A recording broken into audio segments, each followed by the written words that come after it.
जय हिंद। आप सभी का स्वागत है आपके अपने YouTube चैनल बिलोटी टीचिंग सेंटर में। तो आज हम लोग उपस्थित है इस सप्ताह के गणित के पहले क्लास में। Welcome to all guys in your mathematics classes. जैसा कि आपको मालूम है कि 1.2 का क्वेश्चन नंबर 3 तक हम लोगों ने सॉल्व कर लिया था, जिसमें हमारा तीसरा क्वेश्चन था कि दिए गए संख्याओं के अभाज्य गुणनखंड विधि द्वारा HCF निकाले। चलिए बात करते हैं आज चौथे क्वेश्चन की। तो जो हमारा चौथा क्वेश्चन है वो है कि HCF कोष्ट में लिखा गया है 306,357 इक्वल टू 9 दिया है, तो LCM ज्ञात कीजिए। कहता है कि HCF यानी दो संख्याएं हमारे पास हैं। 4 नंबर क्वेश्चन आप लोग अपने किताब में देख लीजिएगा, जिसमें दिया गया है यानी कि HCF 306,657 equal to 9 is given, find LCM। यानी HCF 9 दिया गया है, पहली संख्या है, दूसरी संख्या है, तो हमें LCM निकालना है। तो चलिए हम देखेंगे। सबसे पहले दिया गया है यानी जो क्वेश्चन हमारे पास है उसके बारे में सबसे पहले चर्चा करते हैं। इंग्लिश में लिखते हैं गिवन दैट, यानी कि जब हम लिखेंगे आगे तो लिखेंगे कि हमारी पास पहली संख्या कौन सी है। पहली संख्या इंग्लिश वाले लिखेंगे फर्स्ट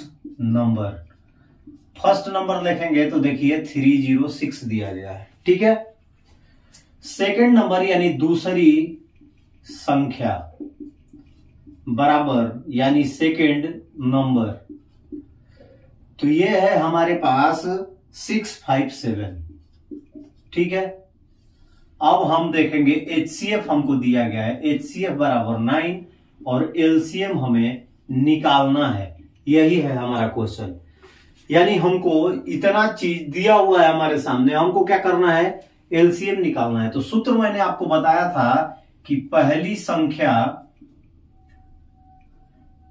संख्या गुणे दूसरी संख्या बराबर क्या होता है, मस गुणे लस। मैं आपको बताया था इंग्लिश में जब लिखेंगे तो first number into second number equal to HCF गुणे LCM, ये हमारा सूत्र होता है। आप सभी को मालूम है। चलिए तो हम यदि इसको लाते हैं इधर, हमको क्या निकालना है, LCM निकालना है। क्या निकालना है, LCM निकालना है। तो लसा बराबर क्या हो जाएगा, लसा बराबर कुछ नहीं करेंगे। जब ये इधर आया तो ये ऊपर का ऊपर रहेगा, तो पहली संख्या गुणे दूसरी संख्या और बटा में हमारा आ गया मौसा। बटा में क्या आ गया, मौसा आ गया। इंग्लिश वाले वैसे लिखेंगे कि LCM बराबर first number into second number divide by HCF। अब चलो इसको कैलकुलेट कर लेते हैं। कैलकुलेट करेंगे तो हमारे पास तो दिया गया है, LCM नहीं है हमारे पास, लेकिन फर्स्ट नंबर है 306 इंटू 657 और डिवाइड बाई 9। अब देखिए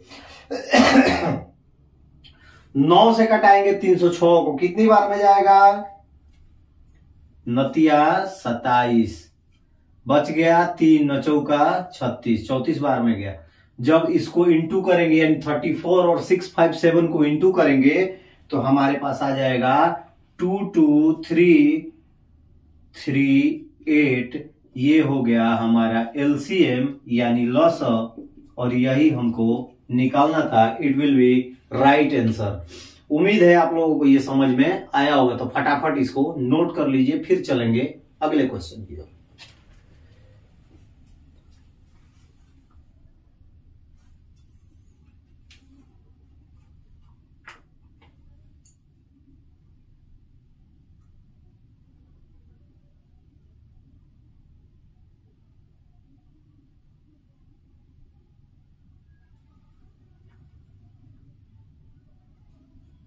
चौथा क्वेश्चन और 5वें क्वेश्चन की ओर आप लोग अपने बुक में देखिए कि जांच कीजिए कि क्या किसी प्रकृत संख्या n के लिए संख्या 6 का पावर n अंक 0 पर समाप्त हो सकता है।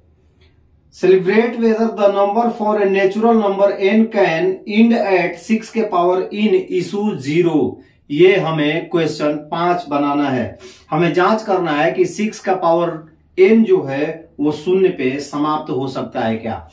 तो सबसे पहले देखिए, हम जब हल लिखेंगे या हल करेंगे तो हल जो हमारा सॉल्यूशन होगा, हम जब सॉल्यूशन करेंगे तो सॉल्यूशन में लिखेंगे। सबसे पहले देखिए, आप लोग इसका नियम जान लीजिए।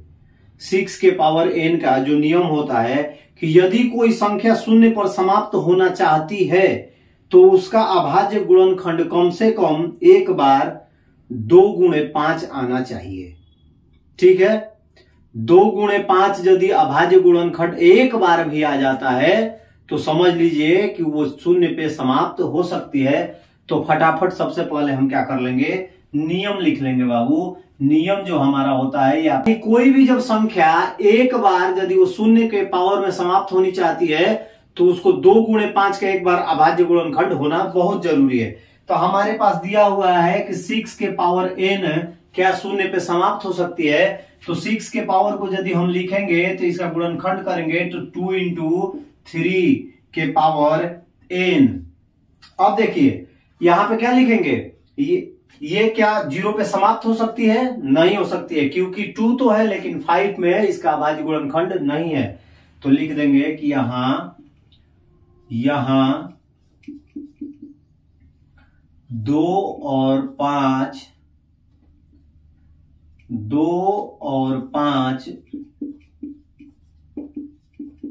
के रूप का नहीं है,